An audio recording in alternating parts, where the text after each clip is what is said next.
Hey Bruins, welcome back to episode 6 of the BruinCast. I'm your co-host, Kyle. And I'm Ben. And today we have Mr. Thomas on. Hello, how's it going? Yes, how you doing?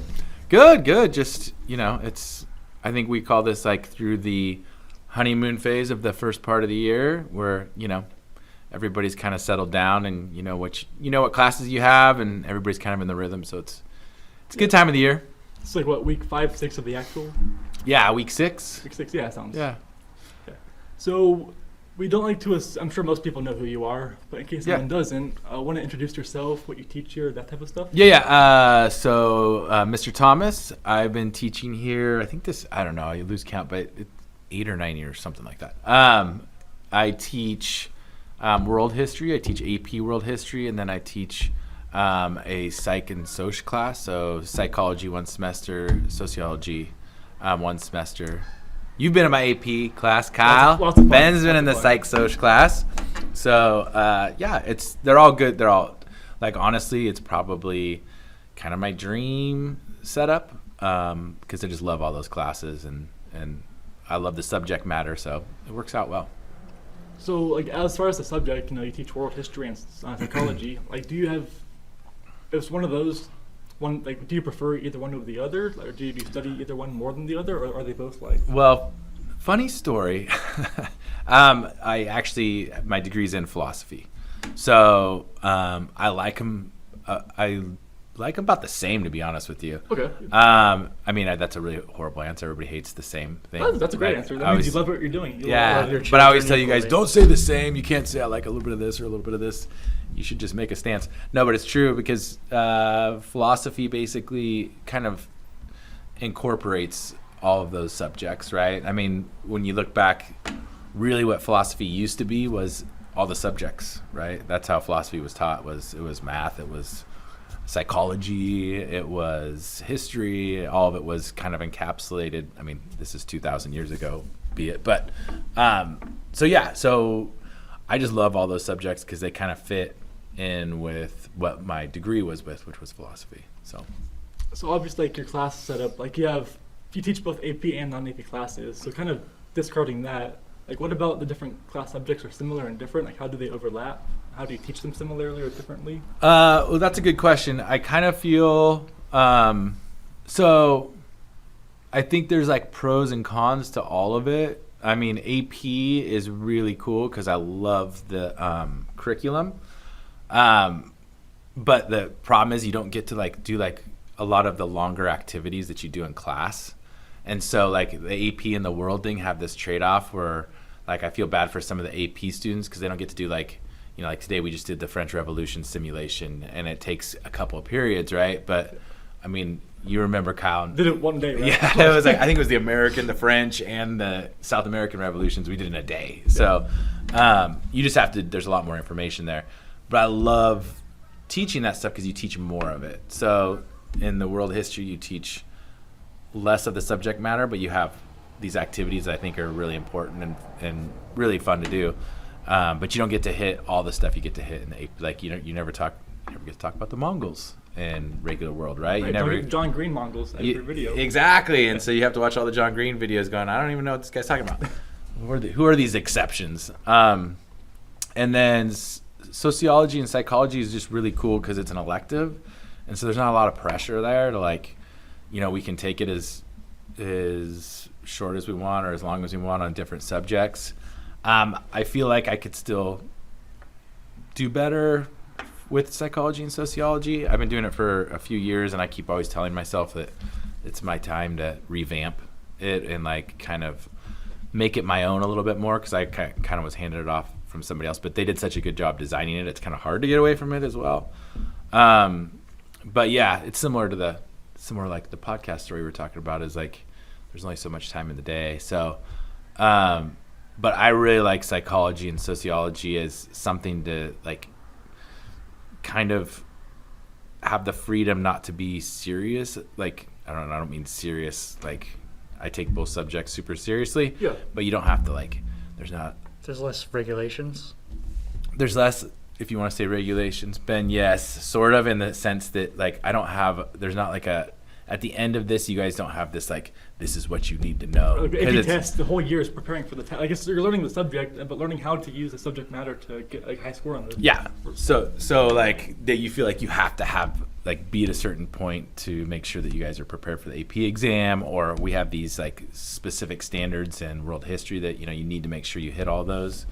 And they're there in psychology, but it's an elective, so you can be a little less like, I don't want you guys to know about the parts of the brain, and I want you to know about like, sensation, perception. But if we don't hit like neurons and things in psychology, it's, nobody's at the end of the year going to be like, you failed. You didn't teach them about nerve synapses or something like that. So that's interesting because I feel like most classes that I've taken, like they're structured to the degree that like the teacher's not able to shape the class each year to kind of benefit what the students want to get out of it, sort of like it sounds like you can kind of mold it to like whatever you think the students would be most interested in, what they'd get the most out of. So that's neat. And that's what makes it fun to have an elective, right? Because everything else, like as a teacher, you just know that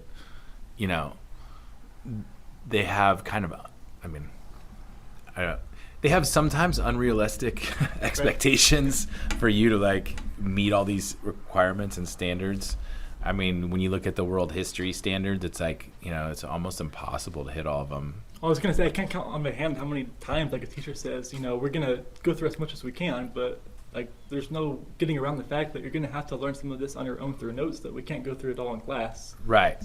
So I mean, it would be like putting 10 people in a room, right, and asking them what is the most important thing they need to know about this subject matter, and then all 10 people like this, and of course not everybody's going to agree on what it is. So at the end of the day, you get 10 people who want, and this is, I'm just saying like what standards might look like is 10 people that all want this in there, and then that comes out in the standards, and you're like, okay, there's absolutely no way that we're going to be able to get through all these things in a year that everybody thinks is important to teach. So that's where that's where it ends up sometimes. So yeah, I feel that kind of restrictiveness with it's pretty apparent in a lot of math classes, especially. Yeah.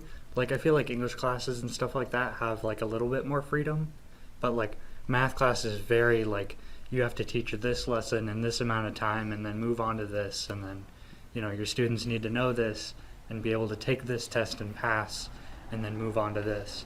Yeah. It's not very like personalized, and the teacher can't really do a whole lot.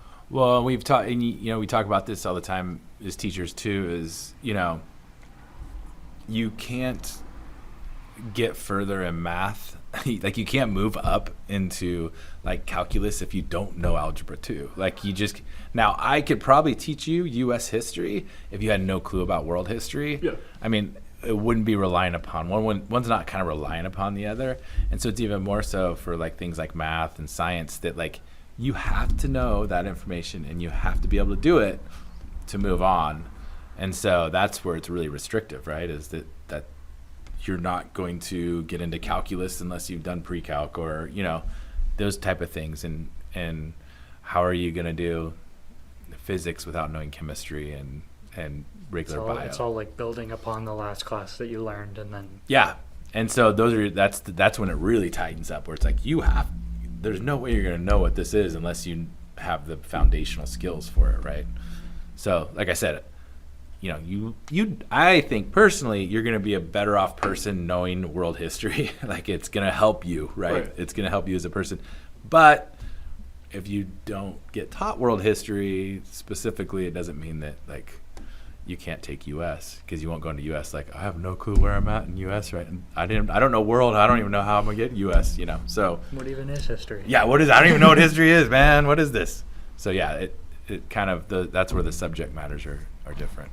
Like it's funny, like as interconnected as history tends to be, like as like a chronological story, like it's really easy to jump into a certain point without context and still get like a lot of learning about whatever thing you look at. Yeah. I mean that's the cool part about history, but the other part about history is the bigger picture. When you start picking out more and more things, then you realize you kind of do need the context, right? Because you can just go in here and you can just go in here, and this is a discussion in history in general, like should you teach US first and then get world history, because you can have like your own policies and know where you're from and all that, and then go like here's the big picture, or is it easier to go big picture and then go down into the the more specific areas of where you live. But yeah, the more you pick out those little things, right? I think the interesting part about history personally is that when you get the bigger picture of it, you can start really seeing like, oh, wait, there's a lot of, well, we always call it the CCOT, right? The continuity and change over time. You start seeing the continuities more, and you the start patterns, seeing, and even applying it to current events of like, not to get political at all, but you see things like this resembles this and this and this and this and this. Yeah. Where it's Exactly. And you can also kind of like do the same thing that math does, where like, you know, like the French Revolution was inspired by the American Revolution. Yeah. And like, if you don't know what the American Revolution is and you're being taught the French Revolution, like it's kind of easier to like sum it up. Like obviously you won't get the same learning experience at all, but it's easier to summarize that unit than it is to like, you know, summarize a whole math unit. Like 100%. And just like math, where you can like all of a sudden go back to, you know, I started with 2 + 2 = 4, right? Well, and that's in a specific, in a little bit different way, but history works in like, you know, the French Revolution was inspired by the American Revolution. Both of them are inspired by Enlightenment thinkers, right? Enlightenment thinkers are both inspired by the Scientific Revolution. The Scientific Revolution is inspired by all this knowledge from ancient Greece and Rome coming back into Europe. And for 1,000 years, all of these Islamic states and China had already been working on all this stuff too. So when you start seeing the continuousness of it and you start looking back, you're like, oh my gosh, this is a pretty darn good story. Like, this is an awesome story, man.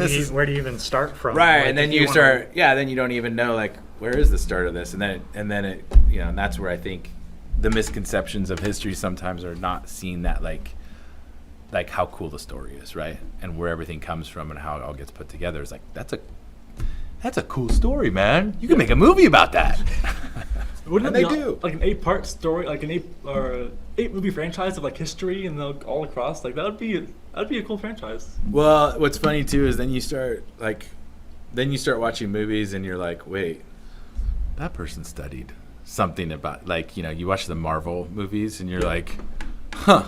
Yeah, some I of think- this is I think this- pretty like reflective of this actual thing that happened. Exactly. And you're like, that somebody wrote this storyline knowing a little bit about what was going on in history, you know. So Yeah. Well, now like you know, you have like Marvel or whatever movie franchise. Like you have directors that like it's a movie franchise, but even like the directors, the writers, they want to be able to bring in their own kind of message, their own experience, what they learned about. Like, they want to say something with their movie, so and having the context to see what they're and that's why I think that you know, and then you have my daughter's big into Marvel and got, you know, and then you have and then you're like, oh, whose side are you on, Iron Man or Captain America? You know, and you're doing all these like debates about, and then it starts getting interesting because you're like, wow, they really are like, you know, they really are making like overall political comments in some ways, you know, about you're getting something off on a Marvel tangent. Civil War is brilliant because both sides of that movie are totally, like, you can see exactly where they're coming from. The whole idea of Sokovia Accords, like it's like if superheroes were real, if this was a real thing, like that's kind of what would happen at some point, is that the governments would be like, wait a second. Or, you know, it's the argument in there, right, is you know, what is it, Tony Stark, who wants to save the world by like encapsulating it, right? And then that infringes on Captain America's individual rights, right? And that's the, you know, one's trying to save him by controlling everything, and the other one wants it to all be free and see, you know, it's like, I see what you guys are doing here. Yeah. Pretty cool. It happens in a lot of fiction too, like another one that's pretty reflective of that is Star Wars. Yeah. Like it's the Empire and the Rebels and like fascism and just every. Oh yeah, and that's a huge one, right? And then you're like, wait, who's the Empire? No, you're like, you start, and then you're like thinking of, you know, we always go through it of, you know, the world religions are all mixed in there too. Or like you the know, Force, like the Jedi, tying that into like real. Yeah, well, I would say like, and this is, you know, like George Lucas he used to read this guy Joseph Campbell and like this guy about, you know, world religions or whatever, and you know, I think when we go over Taoism, right, and AP World or even in world history, I'm like, this sounds an awful lot like the Force, doesn't it? Doesn't this sound an awful lot like the Force? It's like, but they call it the way, but it's it's like, what's this energy that goes through everything that you can, you know, like, that's the Force, man. That guy just put the Force in Star Wars. Put the Just Taoism. renamed it. Yeah, just put Taoism into Star Wars and call it the Force. So yeah, that's why, again, why history's cool, man. So do you have I guess like the same thing as asking an English teacher what their favorite book is. Do you have a favorite thing to study in history? Oh, that's hard. I like the world religions a lot. I think it's just fascinating to see what other cultures kind of come up with when it comes to like, philosophies or higher spirituality or whatnot. I think those are pretty interesting. There's a lot of history that you like, and then you don't know why you like it, right? Like, I think, people will be like, the Mongols are a very exciting thing to teach, right? And I've read books on the Mongols, and so there's this guy, Dan Carlin, who does this hardcore history, right? And he does a whole thing on them. And so the Mongols were like, that used to be the term, like, you're a Mongol, like, you're a horrible person, right? And then this, like, kind of revision, and we call it revisionist history, right? They go back and they see something in there.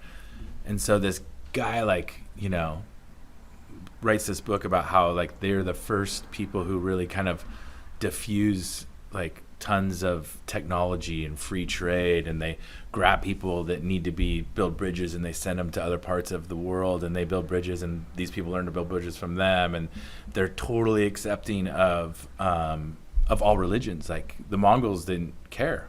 Like, you can be whatever you want, I don't care. And they never forced anybody to be their religion because they were from the mountains and they had their own spirituality, and they're like, you'll never get it anyway because you're not from where I'm from. You're not going to get it. So relax. Just do what you had. You'll be a Buddhist.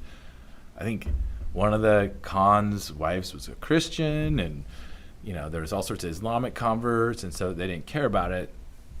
And like I said, then there's the idea that they could have been the first people that like had free trade, like created a free trade system that you could look at economic wise and be like, they thrived on free market trade. So very cool, right? And then you have Dan Carlin, who's like, they killed 50 million people, and you're like, oh, that's really with yeah, right. It's These kinda guys funny, are like, it's like what we were talking about last episode with the true crime. Yeah. About like not knowing why you enjoy it, but enjoying it regardless. Yeah, because it's fascinating, right? But then, they're genocidal maniacs, the Mongols, right? And you're they like, did horrible things. yeah. And that's like this Dan Carlin starts it off with like, I don't know why people are like pro-Mongol, because it would be like, the stories of them, and these are stories that they write about and stuff of, wrapping people up in carpets and trampling them, and you're just like, these guys are vicious. You can't like them. You're not supposed to, so that was a really long answer to the question, but I'm like, I like it because it's entertaining, but also at the same time, I shouldn't like these people, but they're interesting, right? You just can't look away. Yeah. You're like, why am I? Yeah. The fact that you have to clarify your statement, like, I think with history, like, one of the most valuable things you can bring to the table is nuance.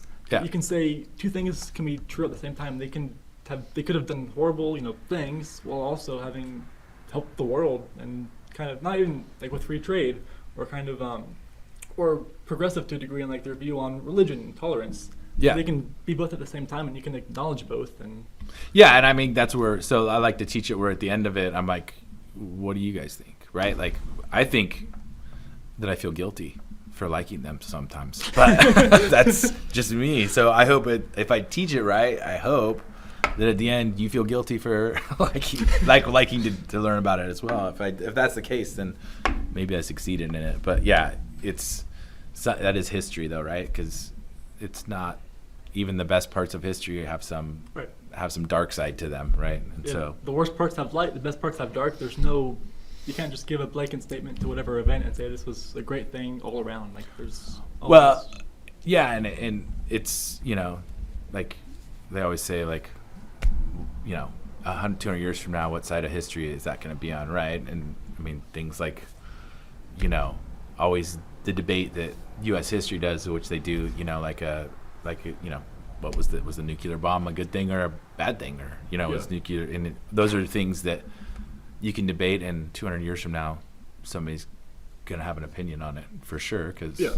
it will be far enough away that Our present will be some future history classes yeah, debate. Another exactly. thing, like, regardless of reviews, like, yeah, in 200 years, it's Yeah, in 200 years, there's going to be, it's far enough away that you can be more critical of it. But also far enough away where, I think that was Dan Carlin's kind of thing. It was so far away that you can be like, oh, that was interesting. Where if it was closer, you'd be like, so for example, his history teacher was Chinese, okay?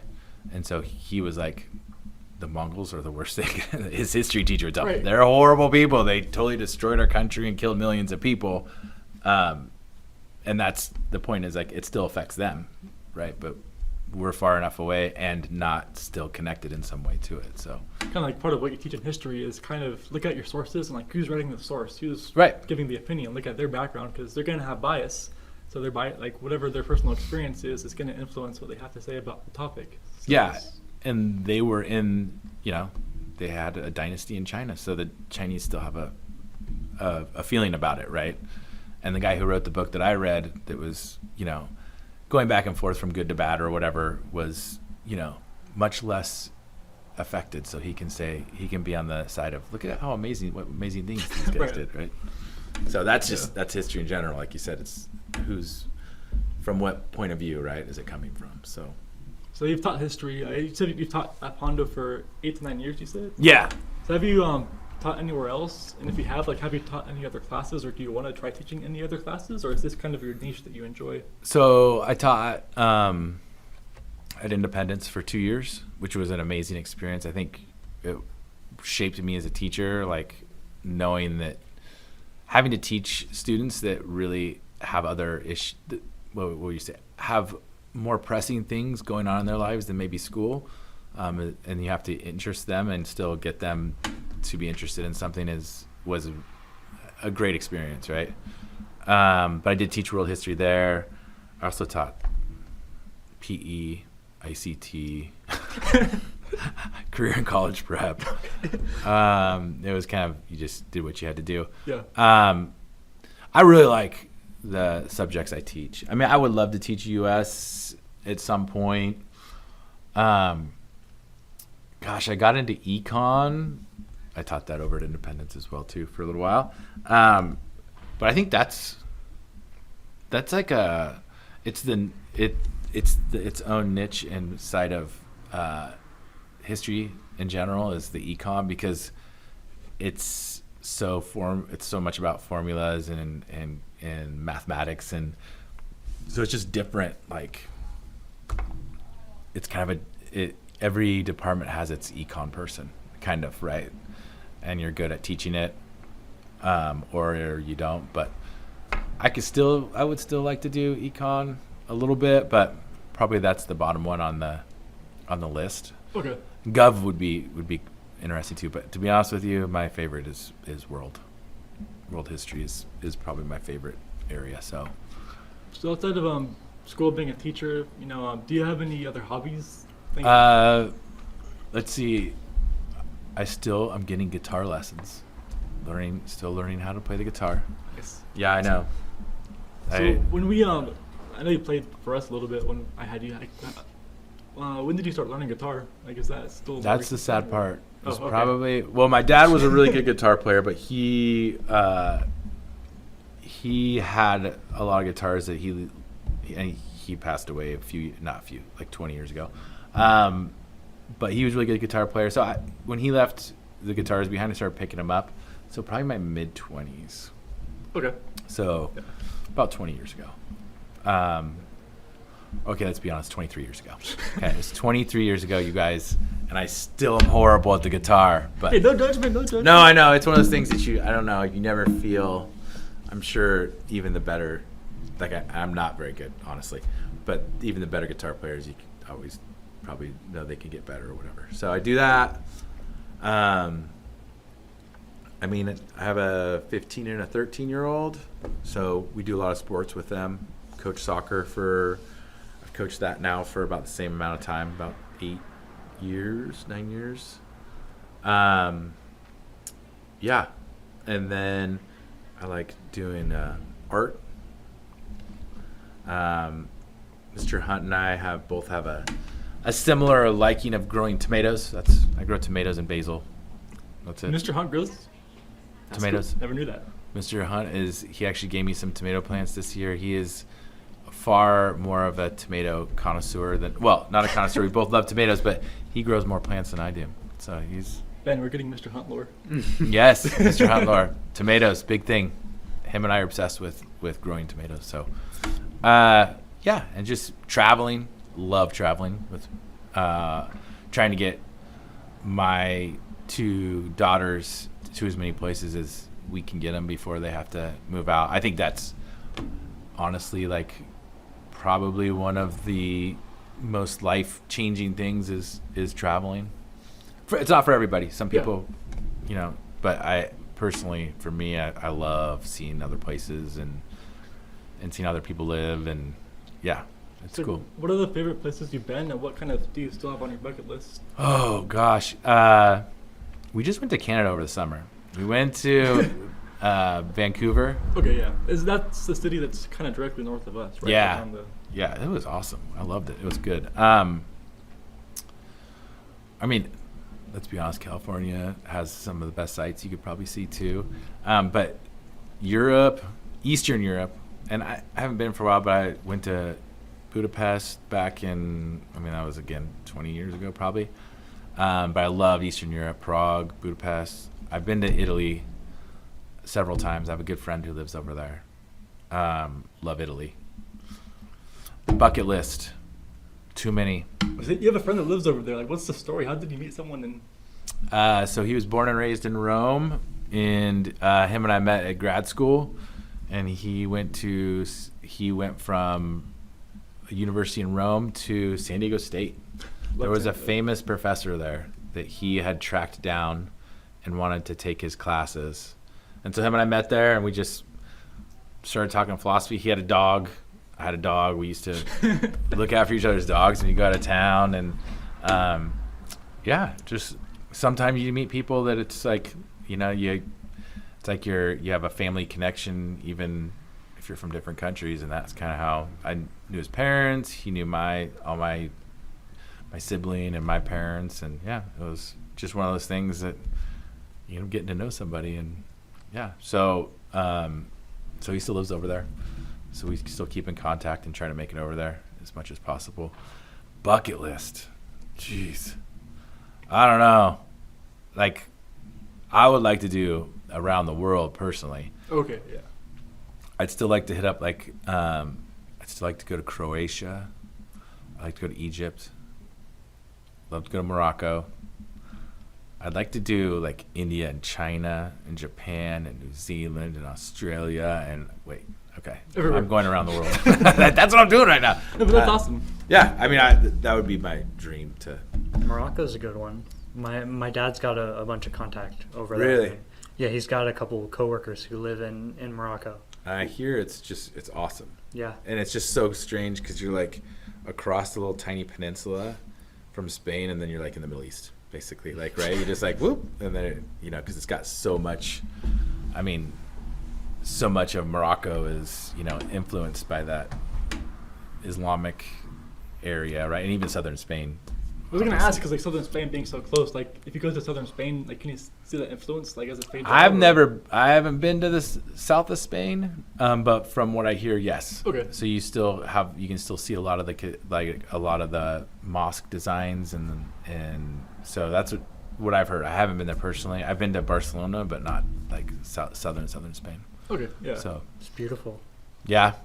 Did you see influence still from when the Islamic Empire? No, I just meant Barcelona. I've been. Yeah, Barcelona. It's beautiful. Yeah, and there's I'm sure the closer you get to the Gibraltar Strait right there, you probably see even more similarities. But yeah. So I guess looking, I don't know for you if it's 10 years, 20 years out, whatever, but retirement, do you have any do you know when that might be, or even before that, do you have anything else you want to? I'm gonna rephrase that. Looking ahead, do you have any plans to, kind of not change your career, but like do anything else before? Or like, I don't think so. Okay. Yeah, I think teaching's a lot of people towards the end of their career might go into administration, or. But yeah, I got started late too, so I didn't start teaching until I was 37. So did you have like a different career before that, or like what? Yeah, I did restaurant work before that. Oh, because it was what your parents. I kind of remember you. Or not. No, it was was me it? and a friend opened a restaurant down in Okay. San Diego, and so. So what's that like being a business owner? Like how have you applied that to being a teacher? Well, pretty similar, because especially being a teacher, I mean, you have a lot of autonomy to do what you need to do to get something accomplished, and the teachers have that. You have to manage people. You have to be patient. You have to, you have to know you're working with a lot of different personality types, like especially in the restaurant industry. You know, everywhere from a bartender to a chef to a dishwasher to a server, and they're all will have their own personalities very much so. And so you have to just kind of get that. And then same in the classroom, right? The classroom has, all sorts of different personalities going on at the same time. And you just kind of got to figure out how to manage those situations. It's a lot of work, but you're doing something you enjoy, so the work doesn't feel that strenuous when you're doing your own business. But it's not real conducive when you're trying to raise a family, especially little kids. And so that was really when we kind of made the decision to get out of that and go into. My wife has always been a teacher. Okay, so that's kind of your sort of foot in the door to the world. Yeah. Almost, or? Okay. Yep, for sure. And so yeah, I can thank her for she was kind of guided me, and when it's your significant other, you're telling stories and she's talking about it, I'm like, that sounds like something I would really enjoy doing. So yeah. So we can cut out this next part that's personal, but like most of the teachers we've had on so far are themselves parents. Yeah. We've never talked about that side of it, and being a parent, like how do you balance that to school? Like, do you feel like being a parent or being a teacher with students every day, has that helped you as a parenting, or vice versa? Like, what's the relationship there with? Oh man, it's good. I think some of it can be scary because everything that is happening at school and what your kids are going to be experiencing. So that part you're like, okay, I know what to expect when. And my my oldest is a sophomore. So I teach all sophomores, yeah. Right? And so I'm like, okay, I know exactly what kind of music and language and all the stuff that's going on, which is good. I think it's helpful a lot because you can kind of connect with them too, knowing what they're going through at school. I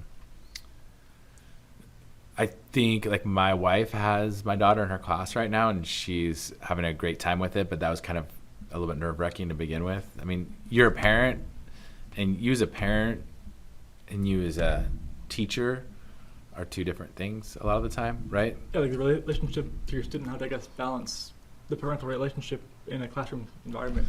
Yeah, and like, the last thing I would want is, you're in class and you say something stupid and you come home and you want to forget about it, and instead your kid's there going, remember what you said in class? Yeah.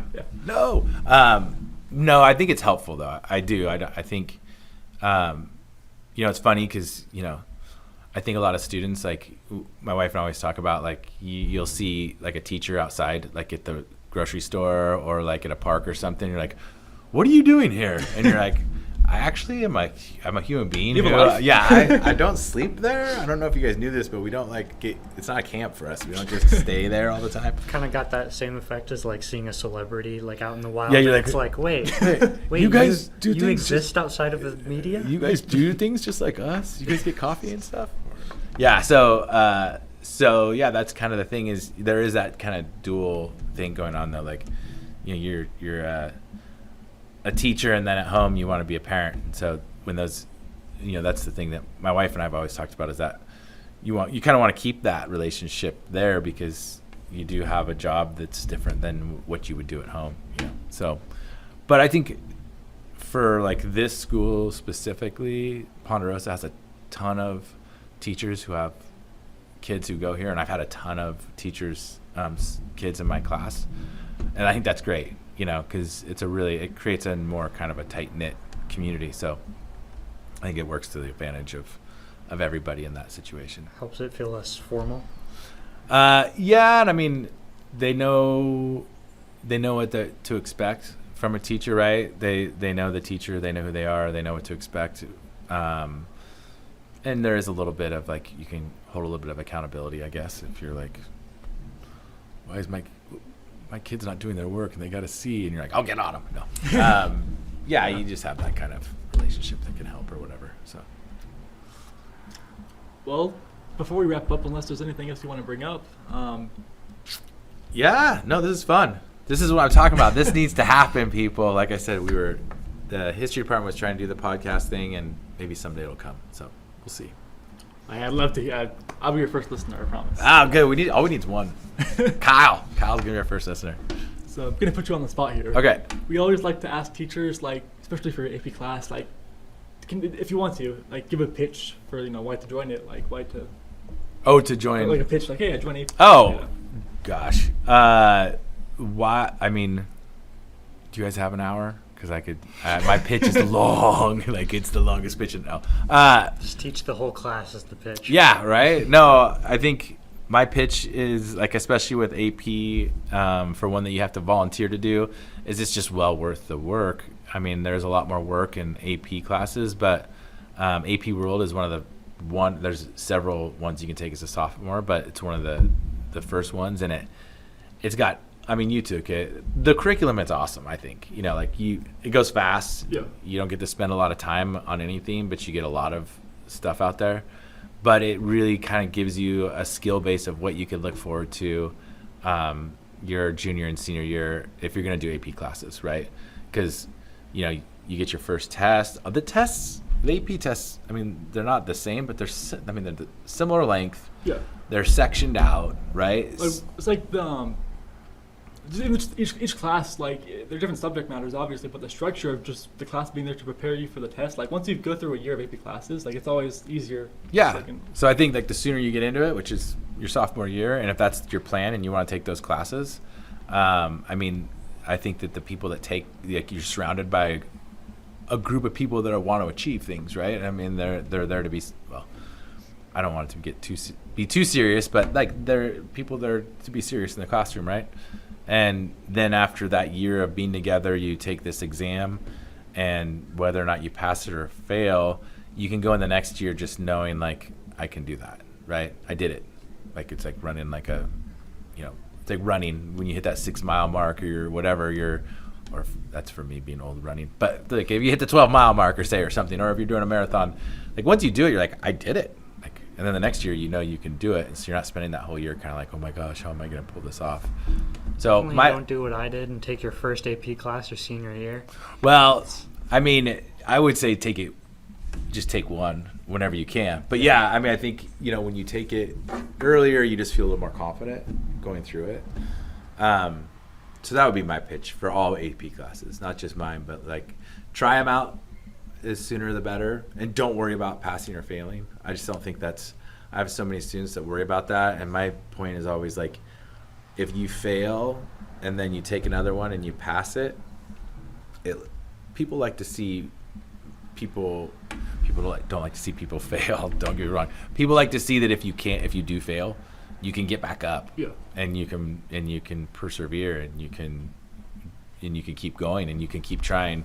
And I think that looks good for colleges or people in job. Like, when I was hiring people, I mean, I hired somebody that had no experience that was from the Peace Corps, because I knew that person had been through some tough things that they wouldn't give up on, that they, and made a volunteer choice for it.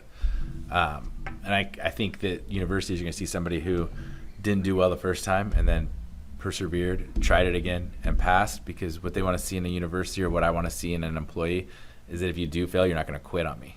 Yeah, having the grit to keep going. And yeah, I don't want to see somebody quit on me. Like, and so I'd rather know that I have somebody there that I can teach, who, even if they fail, they'll keep going, than I would want to see somebody who would worry me that if they did get into a hard time, they'd just bail, So That's my pitch Well, love for it. all of AP. All of AP classes. Yeah. No, that's it.